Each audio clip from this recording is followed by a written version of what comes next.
इंद्र ने कहा, हे ब्रह्मपुत्र, हे मुनियों में श्रेष्ठ, सभी शास्त्रों के ज्ञाता, हे देव, व्रतों में उत्तम उस व्रत को बताएं जिस व्रत से मनुष्यों की मुक्ति लाभ प्राप्त हो, तथा हे ब्रह्मा, उस व्रत से प्राणियों को भोग व मोक्ष भी प्राप्त हो जाए। इंद्र की बातों को सुनकर नारद जी ने कहा, त्रेता युग के अंत में और द्वापर युग के प्रारंभ समय में निंदित कर्म को करने वाला कंस नाम का एक अत्यंत पापी दैत्य हुआ। उस दुष्ट व नीच कर्मी दुराचारी कंस की देवकी नाम की एक सुंदर बहन थी। देवकी के गर्भ से उत्पन्न 8वां पुत्र कंस का वध करेगा।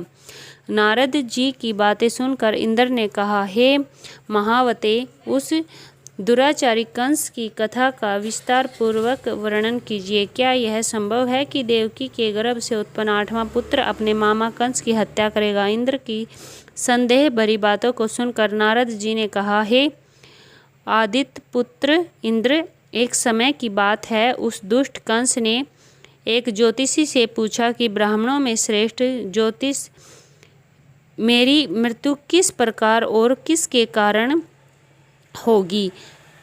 ज्योतिषी बोले, हे दानवों में श्रेष्ठ कंस, वसुदेव की धर्मपत्नी देवकी, जो वाक्पटु हैं और आपकी बहन भी है, उसी के गर्भ से उत्पन्न उसका 8वां पुत्र, जो कि शत्रुओं को भी पराजित कर इस संसार में कृष्ण के नाम से विख्यात होगा, वही एक समय सूर्योदय काल में आपका वध करेगा। ज्योतिषी की बातें सुनकर कंस ने कहा, हे देवज, बुद्धिमानों में अग्रण्य, अब आप यह बताएं कि देवकी का 8वां पुत्र किस मास में किस दिन मेरा वध करेगा? ज्योतिषी बोले, हे महाराज, माघ मास की शुक्ल पक्ष की तिथि को 16 कलाओं से पूर्ण श्री कृष्ण से आपका युद्ध होगा। उसी युद्ध में वे आपका वध करेंगे, इसलिए हे महाराज, आप अपनी रक्षा यत्न पूर्वक करें। इतना बताने के पश्चात नारद जी ने इंद्र से कहा, ज्योतिषी द्वारा बताए गए समय पर ही कंस की मृत्यु कृष्ण के हाथ निसंदेह होगी। तब इंद्र ने कहा, हे मुनि, उस दुराचारी कंस की कथा का वर्णन कीजिए और बताइए कि कृष्ण का जन्म कैसे होगा तथा कंस की मृत्यु कृष्ण द्वारा किस प्रकार होगी। इंद्र की बातों को सुनकर नारद जी ने पुनः कहना प्रारंभ किया।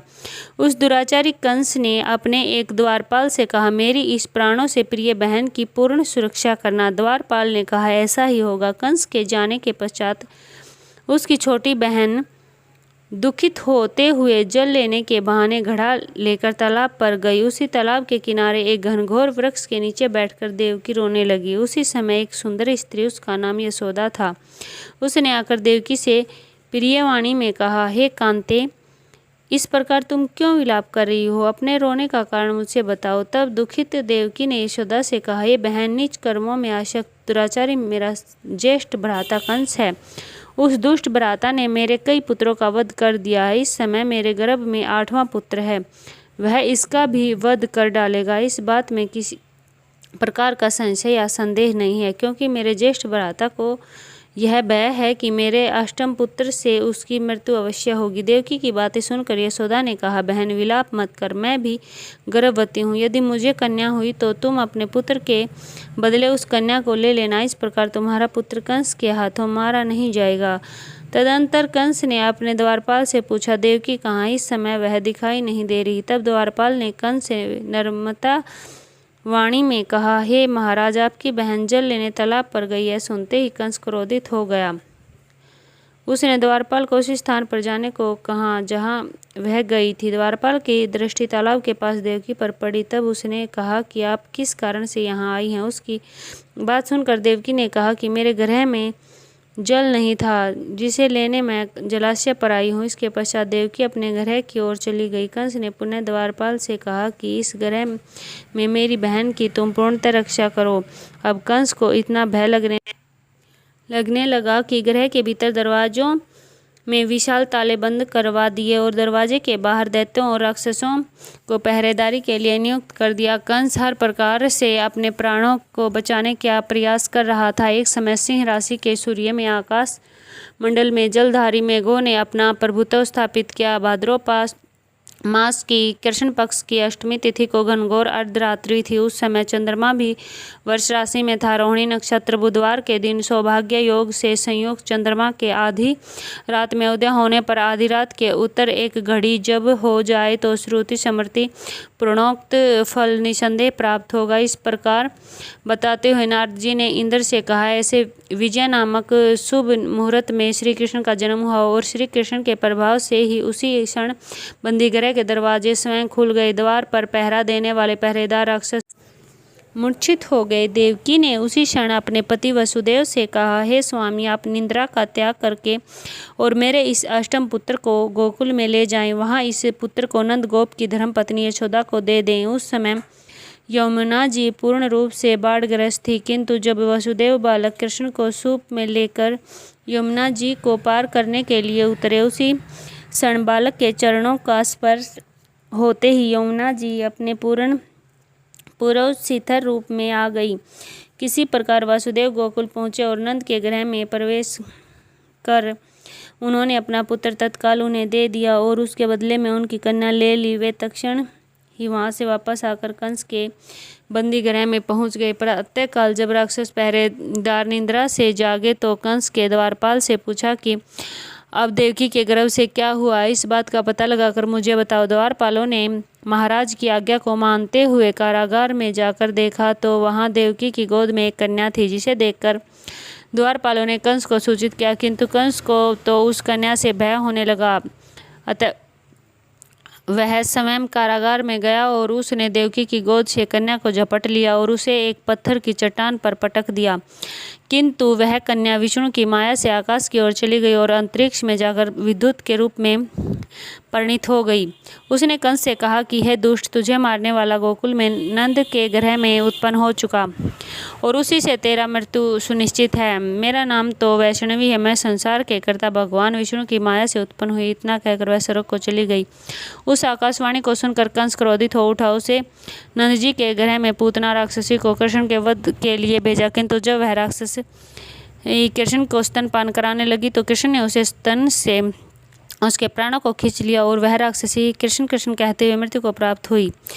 जब कंस को पूतना की मृत्यु का समाचार प्राप्त हुआ तो उसने कृष्ण का वध के लिए कर्म से केसी नामक दैत्य के अश्व के रूप में भेजा, किसी दैत्य को बैल के रूप में भेजा, किंतु दोनों भी कृष्ण के हाथों मृत्यु को प्राप्त हुए। इसके पश्चात कंस ने किसी दैत्य को कौवे के रूप में भेजा, किंतु वह भी कृष्ण के हाथों मारा गया। अपने बलवान राक्षसों की मृत्यु के आघात से कंस अत्यधिक भयभीत हो गया। उसने द्वारपालों की आज्ञा दी कि नंद को तत्काल मेरे समक्ष उपस्थित करो। द्वारपाल नंद को लेकर जब उपस्थित हुए तब कृष्ण ने नंद जी से कहा कि यदि तुम्हें अपने प्राणों को बचाना है तो पारिजात के पुष्प ले आओ, यदि तुम नहीं लाए तो तुम्हारा वध निश्चित है। कंस की बातों को सुनकर नंद ने ऐसा ही होगा कहा और अपने घर की ओर चले गए। घर आकर उन्होंने पूर्णतः वृत्तांत अपनी पत्नी यशोदा को सुनाया, जिसे श्री कृष्ण भी सुन रहे थे। एक दिन श्री कृष्ण अपने मित्रों के साथ यमुना नदी के किनारे गेंद खेल रहे थे और अचानक स्वयं ने ही गेंद को यमुना में फेंक दिया। यमुना में गेंद का मुख्य उद्देश्य यही था कि वे किसी प्रकार पारिजात पुष्पों को ले आए। अतः वे कदम्ब के वृक्ष पर चढ़कर यमुना में कूद पड़े। कृष्ण के यमुना में कूदने का समाचार श्रीधर नामक गोपाल ने यशोदा को सुनाया।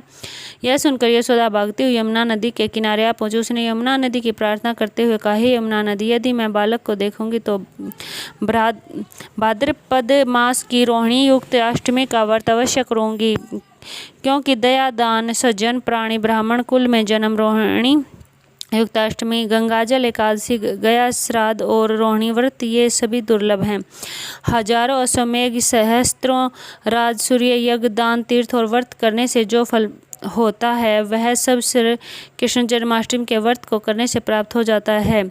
यह बात नारद जी ने इंद्र से कही। इंद्र ने कहा, हे मुनियों में श्रेष्ठ नारद, यमुना नदी में कूदने के बाद उस बाल रूपी कृष्ण ने पाताल में जाकर क्या किया, यह संपूर्ण वृत्तांत भी बताइए। नारद ने कहा, हे इंद्र, पाताल में उस बालक ने नागराज की पत्नी से कहा कि तुम यहाँ क्या कर रहे हो, कहाँ से आए हो और यहाँ आने का क्या प्रयोजन है। नाग पत्नी बोली, हे कृष्ण, क्या तूने धूर्त कीड़ा की है जिसमें अपना समस्त धन हार गया है। यदि यह बात ठीक है तो कंकड़, मुकुट और मणियों का हार लेकर अपने गृह में चले जाओ, क्योंकि इस समय मेरे स्वामी शयन कर रहे हैं। यदि वे उठ गए तो तुम्हारा भक्षण कर जाएंगे। नागपत्नी की बातें सुनकर कृष्ण ने कहा, हे कांते, मैं किस प्रयोजन से यहाँ आया हूँ यह वह वृत्तांत मैं तुम्हें बताता हूँ, समझ लो। मैं काली या नाग के मस्तक को कंस के साथ धूर्त में हार चुका हूँ और वही लेने मैं यहाँ आया हूँ। बालक कृष्ण की इस बात को सुनकर नागपत्नी अत्यंत क्रोधित हो उठी और वे अपने सोए हुए पति को उठाते हुए उसने कहा, स्वामी, आपके घर यह शत्रु आया है, तो आप इनका हनन कीजिए। अब कालियानाग ने भली भांति जान लिया कि मैं जिससे युद्ध कर रहा हूँ वे भगवान विष्णु के अवतार श्री कृष्ण है। अतः उन्होंने कृष्ण के चरणों में साष्टांग प्रणाम किया और पारिजात की से उत्पन्न बहुत से पुष्पों को मुकुट में रखकर श्री कृष्ण को भेंट किया। जब कृष्ण चलने को हुए तब कालियानाग की पत्नी ने कहा, हे स्वामी, मैं कृष्ण को नहीं जान पाई। हे जनार्दन, मंत्र रहित, क्रिया रहित, भक्ति भाव रहित मेरी रक्षा कीजिए। हे प्रभु, मेरे स्वामी मुझे वापस दे दें। तब श्री कृष्ण ने कहा, हे सपर्णी, दैत्यों में जो सबसे बलवान है उस कंस के सामने मैं तेरे पति को ले जाकर छोड़ दूंगा, अन्यथा तुम अपने ग्रह को चली जाओ। अब श्री कृष्ण कालियानाग के फन पर नृत्य करते हुए यमुना के ऊपर आ गए। इंद्र, उसी क्षण श्री कृष्ण ने गरुड़, बलराम तथा सुदर्शन चक्र का ध्यान किया, जिससे प्रेरणा स्वरूप बलदेव जी सुदर्शन चक्र लेकर गरुड़ पर आरूढ़ होकर आए। उन्हें आता देख बालक कृष्ण ने सुदर्शन चक्र को से लेकर स्वयं गरुड़ की पीठ पर बैठकर न जाने कितने ही राक्षसों और दैत्यों का वध कर दिया, कितने ही शरीर अंग भंग कर दिए। इस युद्ध में श्री कृष्ण और बलदेव ने असंख्य दैत्यों का वध किया। बलराम ने अपने आयुध शस्त्र हल से और श्री कृष्ण ने सुदर्शन चक्र से माघ मास की शुक्ल पक्ष की सप्तमी को विशाल दैत्यों के समूह का सर्वनाश किया। जब अंत में केवल दुराचारी कंस ही बच गया तो श्री कृष्ण ने कहा, हे दुष्टाधर्मी दुराचारी, अब मैं इस महायुद्ध स्थल पर तुमसे युद्ध कर तथा तेरा वध इस संसार को तुझसे मुक्त कराऊंगा। यह कहते हुए श्री कृष्ण ने अपने केशों को पकड़ लिया, उसके केशों को पकड़ लिया और कंस को घुमा कर पृथ्वी पर पटक दिया, जिससे वह मृत्यु को प्राप्त हुआ। कंस के मरने पर देवताओं ने शंख घोष व पुष्प वृष्टि की। वहां उपस्थित समुदाय श्री कृष्ण की जय जयकार कर रहा था। कंस की मृत्यु पर नंद देव की, वसुदेव, यशोदा और इस संसार के सभी प्राणियों ने हर्ष पर्व मनाया। श्री कृष्ण जन्माष्टमी की पूजा विधि। इस दिन सुबह जल्दी उठकर घर में मंदिर को अच्छे से साफ करें। फिर एक साफ चौकी पर पीले रंग का वस्त्र बिछाएं और चौकी पर बाल गोपाल की प्रतिमा स्थापित करें। इस दिन बाल गोपाल की अपने बेटे की तरह सेवा करें, उन्हें झूला झुलाएं, लड्डू और खीर का भोग लगाएं। रात को 12 बजे के करीब भगवान श्री कृष्ण विधि विधान पूजा करें, उन्हें घी, मिश्री, माखन, खीर इत्यादि चीज़ों का भोग लगाएं। श्री कृष्ण जी के जन्म की कथा सुनें, उनकी आरती उतारें और अंत में प्रसाद सबको वितरित करें। धन्यवाद। तो ये थी श्री कृष्ण भगवान की कहानी। ऐसी अच्छी अच्छी कहानियों के लिए हमारे चैनल को लाइक, शेयर और सब्सक्राइब जरूर करें। धन्यवाद।